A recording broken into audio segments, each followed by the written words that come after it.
Assalamualaikum warahmatullahi wabarakatuh. Saya Yudi Pramuko, tukang donat dari Parung YouTuber tertua di semesta. Ini Allah membangunkan saya jam 2 malam ini, saya kok masih ngantuk karena tidur jam 10 ya. Daripada ini kita pakai ya untuk berbuat sesuatu. Saya masih bicara tentang Erdogan ya. Ini satu gejala, bukan gejala ya, satu peristiwa yang aneh ya di abad 21 dengan fenomena Erdogan ini, presiden Turki. Saya lihat dia ngaji, baca Quran di Universitas mana, Cambridge ya. Dia azan subuh ya. Di mana gitu, dia membaca Quran di satu acara. Presiden ini masalahnya bukan qori, profesinya bukan seorang qori membaca Quran seperti qori yang dari Aceh tempo hari yang diundang baca Quran oleh pemerintah Turki di Masjid Hagia Sophia. Ini seorang yang paling powerful di sebuah negara Turki, yaitu seorang presiden. Memang karir politiknya dia seorang politisi tulen ya. Setelah dia dipenjara 4 tahun rezim sebelumnya waktu itu, yang ya begitu dalam pertarungan politik biasa. Setelah dipenjara 4 tahun, dia kemudian ikut pemilihan wali kota dan menang menjadi wali kota di Istanbul dia. 2 periode. Terus waktu ada pemilihan presiden yang pertama di Turki, dia menang dan sampai sekarang menjadi presiden. Jadi memang dia bukan seorang pedagang ya, seorang yang memiliki perspektif bagaimana memajukan rakyat atau kesejahteraan umum lewat politik. Dia bukan eksportir. Erdogan ini bukan seorang eksportir, nggak usah diasosiasikan kemana-mana ya. Bukan seorang eksportir mebel ke Indonesia, dia bukan seorang pedagang, dia seorang betul-betul seorang politisi dan memiliki keinginan bagaimana memperbaiki bangsa. Nggak uang di pikiran, enggak itu. Dan pendidikannya pernah seorang pokoknya siswa di sebuah sekolah itu membaca puisi yang sangat indah yang mengharukan. Saat itu Erdogan ada di sekolah itu, dan si siswa ini membacakan puisi. Ternyata Erdogan terlahir dari sekolah itu. Kalau sekarang madrasah gitu, madrasah. Jadi memang akar Islamnya itu sudah dia dapat sejak di sekolah ya. Jadi di mana kekuatan Erdogan ini sehingga bisa mengguncang dunia, bukan dengan peperangan mengguncangnya seperti atau dengan gaya marah-marah, bukan gaya seperti cowboy, seperti Bush atau seperti Trump sekarang. Mengguncang dunia itu dengan Al-Quran ya. Dan untuk sikap politik yang paling akhir adalah bagaimana dia ngambil keputusan yang sangat besar dan mengguncangkan timur dan barat, mengubah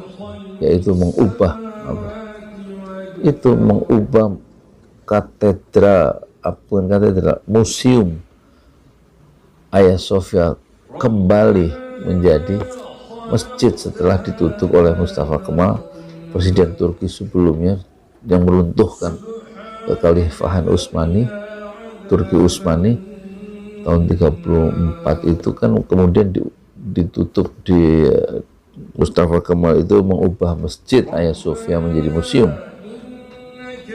Selama sampai 2020 sudah 85 tahun menjadi museum, dan oleh Erdogan 24 Juli kemarin atau 10 Juli sebelumnya sudah ditetapkan menjadi masjid kembali siapa itu, Hagia Sophia, dan kemarin 24 Juli menjadi tonggak pertama yang sangat penting menjadi masjid sholat Jumat pertama di masjid yang bersejarah itu, Hagia Sophia, yang dulu digunakan sholat Jumat pertama oleh Sultan Muhammad Al-Fatih. Itu tanggal 1 Juni 1453, dan terus menjadi masjid selama hampir 600 tahun sampai 1934.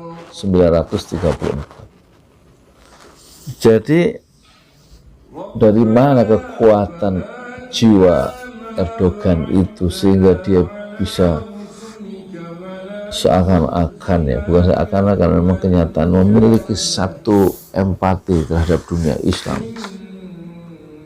Misalnya dia setelah mengubah kembali, memfungsikan kembali menjadi Masjid Hagia Sophia itu, dia ingin membebaskan Palestina.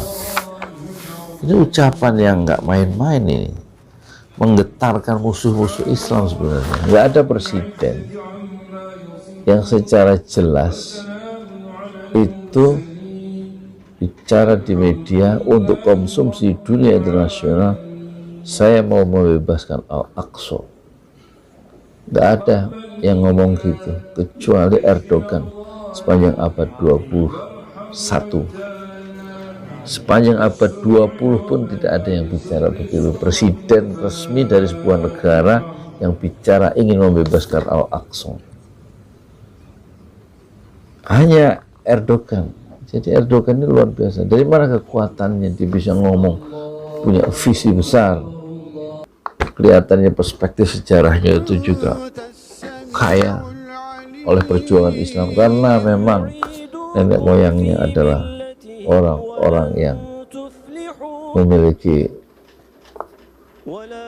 leadership pada skala global, yaitu Turki Utsmani, Kekalifahan Turki Utsmani. Dan ternyata agak mengejutkan juga, Turki Utsmani itu adalah sebuah imperium, sebuah kekaisaran yang menguasai Eropa dari abad 13, ya, 1200-an begitu, sampai awal abad 20. Jadi hampir 800 tahun itu menguasai Eropa. Jadi selama ini saya hanya menduga imperium itu ada Inggris, ya.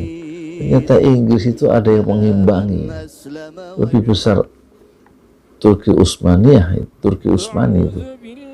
Inggris menguasai, menjajah sana menjajah sini. Katanya ada peribahasa matahari tidak pernah terbit tidak pernah tenggelam di Inggris, karena jajahan Inggris ada di mana-mana. Ternyata Inggris itu bisa dibayang-bayangi oleh imperium Romawi di masanya. Justru Utsmani itu menguasai Eropa. Inggris tidak bisa menguasai Eropa, tapi Utsmani bisa.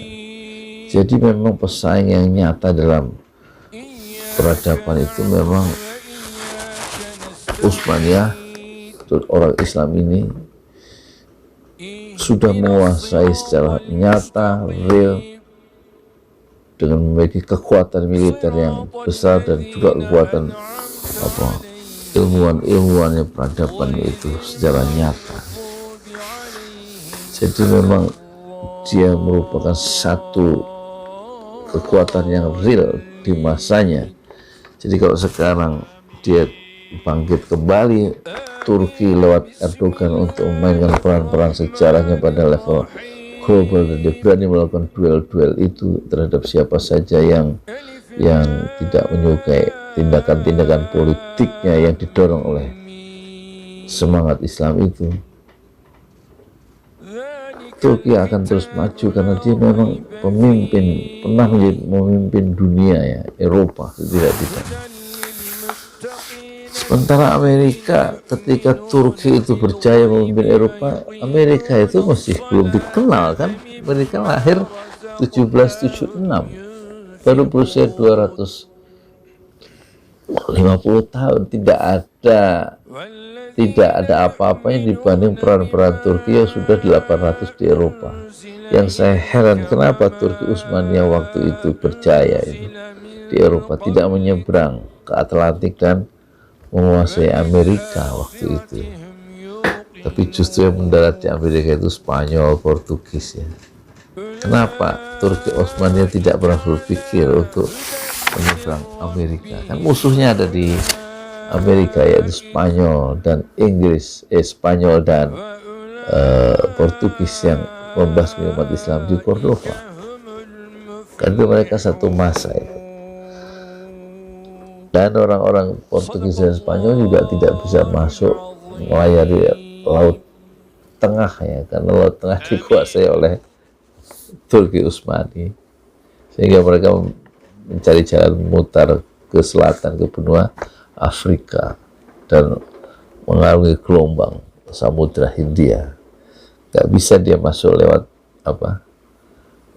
Laut Tengah, karena Laut Tengah ada Turki di sana. Di abad 15 itu 16 jaya-jayanya Turki Utsmaniyah. Jadi mereka mencari jalan baru, Tanjung Harapan ke Afrika Selatan, menerjang badai bahaya yang bisa menghancurkan kapal-kapal dan menenggelamkan pelaut-pelaut terulung sekalipun dari Spanyol dan Portugis. Dan mereka juga menjelajah ke Amerika, yang kita heran Turki tidak pernah dalam sejarah menyentuh Amerika. Kalau sampai menyentuh Amerika, tentu Amerika sudah menjadi bumi Islam sejak lama. Kota-kota di Amerika Latin itu, tapi sekarang kota-kota di Amerika Latin itu pengaruh Portugis, berbahasa Portugis ataupun Spanyol, dan bukan berbahasa Arab atau Turki. Itulah perjalanan sejarah. Dan faktor Erdogan sekarang itu menentukan, karena rupanya seorang pemimpin supaya punya power kuat itu haruslah mengambil kekuatannya dalam sebuah keyakinan, dan keyakinan itu, akidah itu didapat oleh Erdogan dari Al-Quran. Inilah satu presiden di era modern ini yang sangat mencintai Al-Quran, sehingga kecintaannya terhadap Al-Quran itu bisa mewarnai kebijakan-kebijakan politik di seluruh dunia. Memang dakwah melalui kekuasaan adalah sangat berwibawa. Itu pandangan dari Muhammad Nasir, salah seorang tokoh pejuang dakwah Islam pada level dunia, Muhammad Nasir. Oleh karena itu Muhammad Nasir sampai akhir hayatnya tetap berjuang lewat jalur kekuasaan.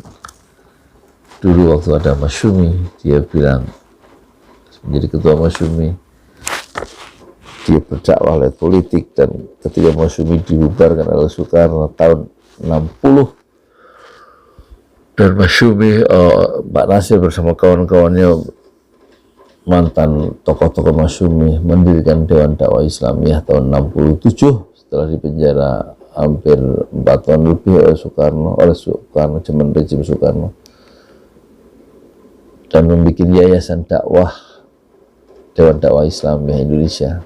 Dan dia berkata, dengan yayasan ini dia berpolitik. Jadi dulu waktu dengan Masyumi, waktu masih ada Masyumi, dia berdakwah melalui politik. Dan sekarang setelah dia membangun yayasan Dewan Dakwah, dia bilang sekarang dia dakwah atau berpolitik lewat dakwah. Dulu dengan partai politik dia berdakwah lewat politik, sekarang dengan yayasan yang bercorak dakwah dia berpolitik lewat dakwah. Sementara Erdogan yang menjadi presiden, dia berdakwah lewat politik pada tingkat yang paling optimum dalam sejarah gerakan Islam dunia. Saya Yudi Pramuko, Tuang Donat dari Parung Itukan, tertua di semesta Fasbir sebelum Jamila, sabarah dengan kesabaran yang indah. Ya, sebisa-bisanya ngomong, ngantuk saya sebenarnya. Paling nggak mendokumentasikan pikiran-pikiran sendiri, meskipun yang nonton di bawah 1000 viewersnya nggak apa-apa, nanti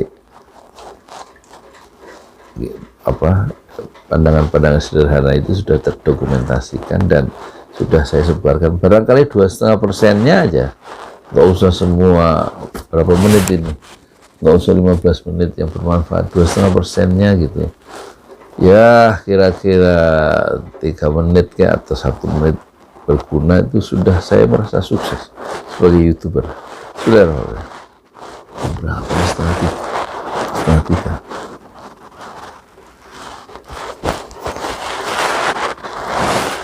Bismillahirrahmanirrahim. Alhamdulillah. Itu dulu yang ngantuk bener nih. Berarti sholat tahajudnya. Semoga bangun sebelum subuh. Sholat dulu 2 rakaat ya.